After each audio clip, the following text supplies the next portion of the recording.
90%. That's not a number I throw around to scare you. That's the number of faucets I pulled up under, reached behind, and found done wrong. Right now, in your kitchen or your bathroom, there's a fitting the size of your thumb that's either weeping into the cabinet below or waiting for the day it decides to. You don't hear it. You don't see it. You smell it about 2 years too late, when the particle board under the sink turns black and soft and starts to smell like a wet dog that never dries. Let me show you what it looks like, and let me show you the right way. You're standing in a kitchen in Ohio. 1990s build, nice enough, the kind of house that shows well and hides its sins. The owner called me because the sale was pending and the buyer's agent wanted a second set of eyes. Everything upstairs looked fine. The faucet was a brushed nickel single handle, moved smooth, no drips at the spout. On the surface, a clean bill of health. So I did what I always do. I opened the cabinet under the sink and I got down on the floor with my flashlight. And the first thing that hits you is the smell. Not sharp, low, earthy. That mildew note that lives in the back corner where the light never reaches. You move the dish soap and the box of trash bags out of the way, and you put your hand flat on the floor of the cabinet, and it gives. Just a little. The particle board has that spongy feel, like a stale cracker that's been left out. Then you look up, and you see the supply lines running from the shutoff valves up to the base of the faucet, and you see the little bloom of white crust on the connection. Green and white, crusted, like salt on a pretzel. That's a slow leak that's been evaporating and drying and leaking again for years. You touch it, and your fingertip comes away damp. There's the reveal. The faucet up top works fine. Underneath, it's been bleeding into the wood the whole time. That's how these go. Nobody looks under there until they have to, and by then, the water has already done the quiet part of its work. You have to understand something about a leak like this. It doesn't announce itself. It doesn't drip on your foot or run out onto the floor where you'd see it. It picks the one corner of the cabinet you never reach, and it goes to work there in the dark, patient, a drop at a time, for as long as you let it. Now, let me take that whole assembly apart for you, piece by piece, because every wrong faucet I've found is wrong in the same 3 or 4 places. Start with the supply lines. Those are the 2 flexible hoses that run from your shutoff valves to the faucet tails. On a bad job, they're the cheap ones. Thin braided steel over a clear plastic core, or worse, a bare vinyl tube with a plastic nut on each end. The guy paid by the job grabs whatever's in the truck. The nut is plastic. He cranks it down hand tight, plus a grunt, and either he strips the plastic threads or he over-tightens and cracks the ferrule inside. Either way, it seeps. In 35 years and more than 10,000 inspections, I can count on one hand the number of times I found a braided stainless line with a solid brass nut, torqued right, not one thread of tape wasted. The good line is thicker, the weave is tight, and the nut is heavy brass with a real hex on it. Costs about $8. The bad one costs $1.50. That $1.50 saved is what soaked your cabinet floor. And there's a second thing about those cheap lines nobody tells you. The vinyl ones age. They get brittle. They sit under your sink in the dark for 10-15 years, and the plastic goes from flexible to stiff. And one day, the water pressure that they held fine for a decade finds a hairline crack in that stiff nut and lets go all at once. That's not a slow weep anymore. That's a burst while you're at work. And you come home to an inch of water on the kitchen floor and a ceiling stain in the room below. I've walked into that house too. The braided stainless line doesn't do that. It fails slow if it fails at all. And it gives you a warning. Now the mounting nuts. Under the sink, the faucet body is held down by 2 nuts or a plastic mounting bracket. On the cheap installs, that bracket is thin white plastic, and it's finger tight because the guy couldn't get a wrench up in that tight space and didn't want to buy the basin wrench that costs $14. So the faucet rocks. You grab the spout and wiggle it and you feel that little bit of play. Every time somebody leans on that faucet to fill a pot, that movement works the connections loose and stresses the deck seal. A faucet that moves is a faucet that leaks. It's only a matter of which season it decides to start. Then the deck seal itself. This is the gasket or the bead of silicone between the bottom of the faucet and the top of the sinker counter. This is where the guy paid by the job really shows himself. Half the time, there's nothing there at all. He set the faucet on the bare counter and called it done. So every splash at the sink, every wet sponge set down at the base, runs right down around the faucet body and into the cabinet from above. People chase leaks from the supply lines for years when the water is coming from the top, going straight down through a hole that was never sealed. I've had homeowners swear up and down they'd replaced the lines twice and the leak came back, and the whole time the water was coming in from above and running down the outside of the pipe to drip off the bottom, exactly where a supply leak would drip. It fools people. It fooled the last two guys they hired. And the pop-up drain assembly on a bathroom faucet, that's its own crime scene. The tailpiece, the pivot rod, the rubber gasket at the flange, the cheap gray plumber's putty dries out, cracks, and shrinks in about 5 years. It goes from soft and gray to hard and crumbling like old chalk. Then the drain leaks, and again, it leaks low and slow, right into the same spongy cabinet floor. The pivot rod hole is another one. That's the little port on the back of the drain body where the rod goes in to lift the stopper. There's a gasket in there the size of a shirt button, and when it hardens, it weeps every time the sink fills. You'll see a fine mineral trail running straight down the back of the tailpiece from that one spot. That's the autopsy. Cheap lines, a plastic bracket run finger tight, no deck seal, and a dried out drain. The villain here isn't a person. It's a pay structure. It's the guy paid by the job and not by the hour who makes his money on speed, and every one of these shortcuts saves him about 90 seconds. 90 seconds times 1,000 faucets is real money to him. It's a rotted cabinet to you. Now let's talk about what that 90-second savings actually costs the person living in the house. The cheap supply line runs about $1.50. The good one, $8. So the guy saved himself $6.50 on the pair. Hold on to that number.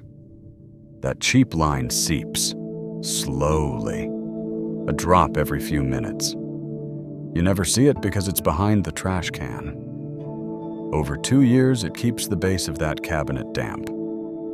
Particle board is basically compressed sawdust and glue. It drinks water and never lets go. So the cabinet floor swells, delaminates, and the bottom panel needs replacing. A cabinet shop or a handyman quotes you $300 to $500 to cut out and replace the base of a sink cabinet, and that's if the frame's still good. But the water doesn't stop at the cabinet. It runs down the back, behind the toe kick, and it finds the subfloor. Now you're into a floor repair. Pull the cabinet, cut out the soft plywood, sister in new subfloor, reset everything. That's $1,200 to $1,800. And if it's been long enough that mold got into the wall behind, add remediation. And now you're looking at real money and a claim your insurance may fight you on because slow leaks are usually excluded. They'll call it a maintenance failure. They're not wrong. Read your policy sometime.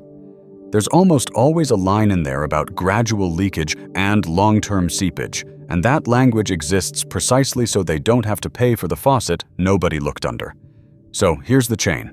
$6.50 saved on a supply line. That's the micro cost. The macro consequence is a $2,000 floor and a mold problem your homeowner's policy won't touch.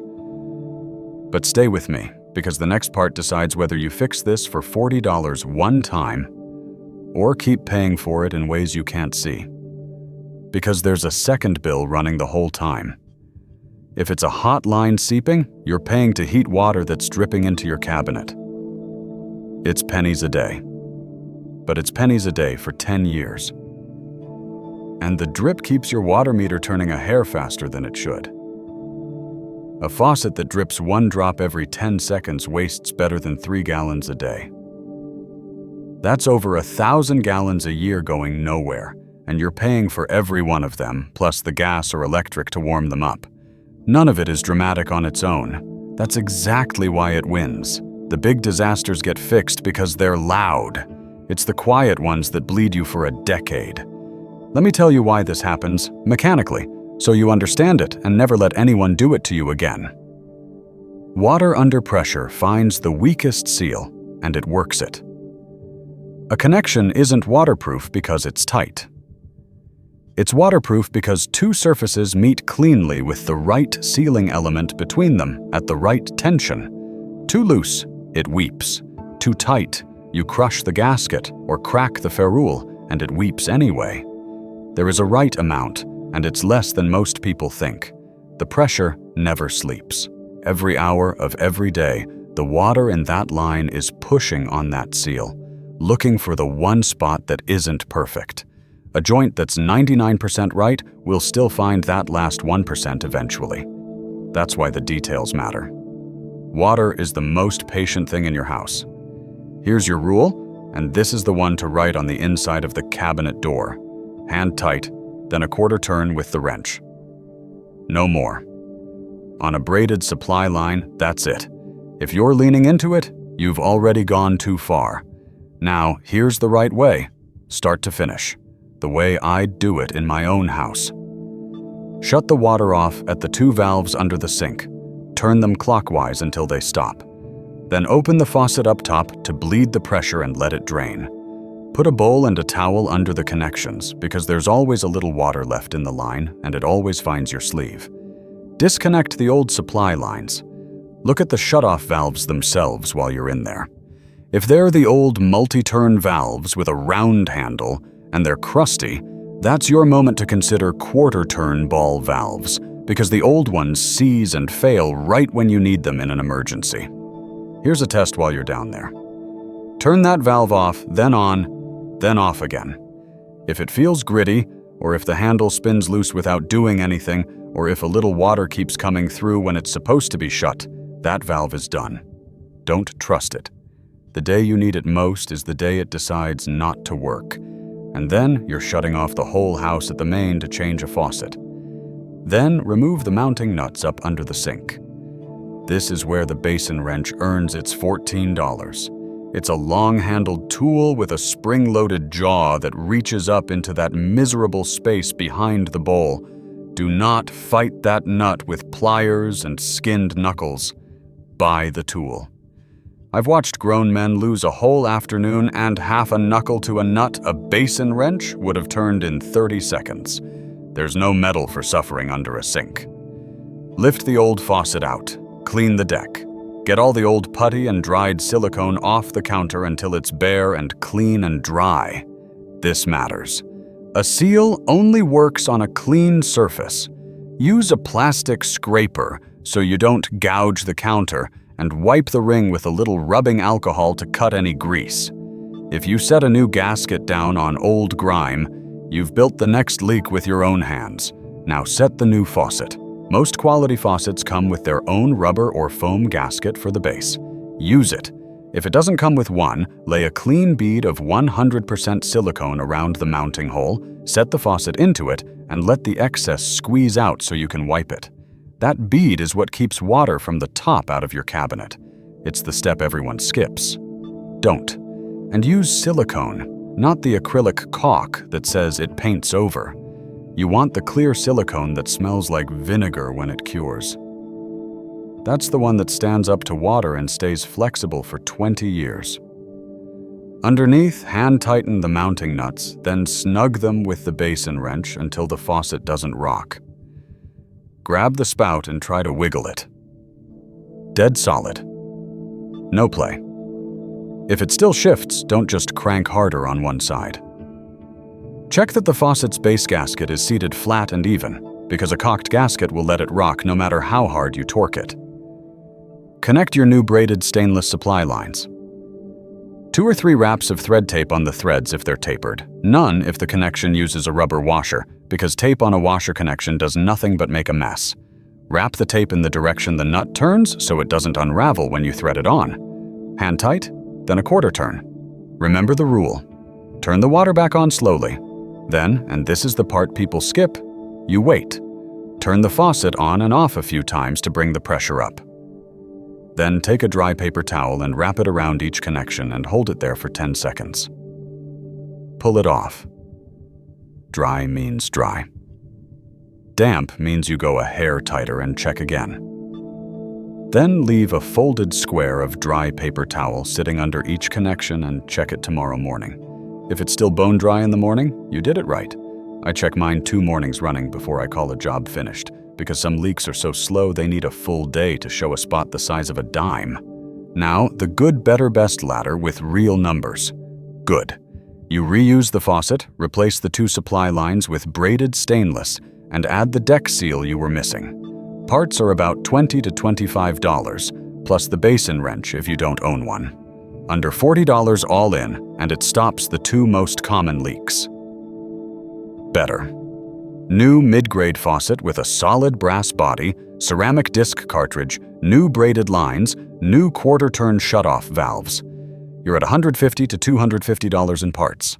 The ceramic disc cartridge is the part that matters. It's what makes a faucet last 20 years instead of 5, and it's what a drippy spout is telling you has failed. The old rubber washer faucets wear out because the washer is soft and the water chews it. Ceramic discs slide across each other like 2 pieces of polished glass, and they just don't wear the same way. Best. A solid brass single-piece faucet from a manufacturer that sells replacement cartridges you can actually buy in 10 years.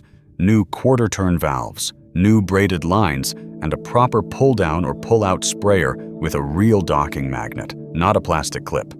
$300 to $500 in parts. This is the faucet you install once and forget. And here's the quiet secret of the best tier.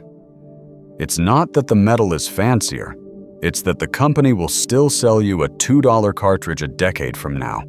So a faucet that costs $400 becomes a faucet you never replace, only refresh. Here's the honest limitation. None of this fixes bad water pressure coming into the house, and none of it fixes a slow drip caused by high pressure hammering your fixtures. If your incoming pressure is above 80, no supply line lives a full life. That's a pressure-reducing valve at the main, and that's a different job. And here's your Call a Pro line. If those shut-off valves under the sink won't turn, or they turn and won't seat, or you find corrosion on the copper stub coming out of the wall, stop. That's soldering inside a wall cavity, and if you get it wrong, the leak is behind drywall instead of in a cabinet you can see. Call a licensed plumber for that one. There's no shame in it. Knowing where your job ends is half the skill. Let me tell you about that Ohio kitchen. The cabinet floor was gone. Soft all the way through, black in the back corner. The supply lines were the $1.50 plastic nut kind, and the hot side had a white crust of dried mineral where it had been seeping for years. No deck seal on top either, so the sink was leaking from both directions at once. The whole thing came to $1,100 to make right.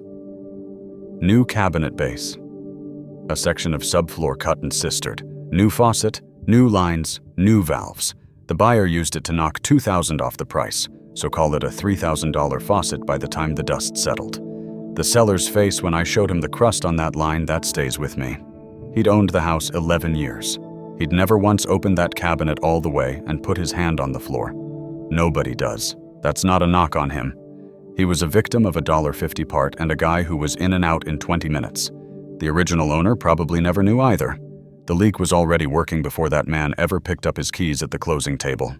$6.50. That's what it would have cost up front on the day it was built to save everybody $3,000. So here's where you are. You can spend $40 and one Saturday afternoon under your sink today. Or you can pay for it later, on the plumber's schedule and the mold guy's terms, when the floor's already soft and the insurance company's already saying no. Water always collects the bill. The only choice you get is when and how much. The plumbers are going to disagree with me in the comments about the thread tape and the quarter turn. Let them. I only report what I find. Do me a favor. Go open the cabinet under your kitchen sink right now before you forget, and put your hand flat on the floor of it. Then come back and tell me your state, and whether that floor felt dry, or whether it gave a little. And if you've ever pulled a faucet in your own house, tell me what those supply lines looked like when you got them off, plastic or brass. I read every one. Now here's the thing I keep thinking about. You just checked the faucet. But that same cabinet has a drain running through it, and the trap under it is where the second half of these leaks hide. So what's actually growing inside a P-trap that hasn't been touched in 15 years?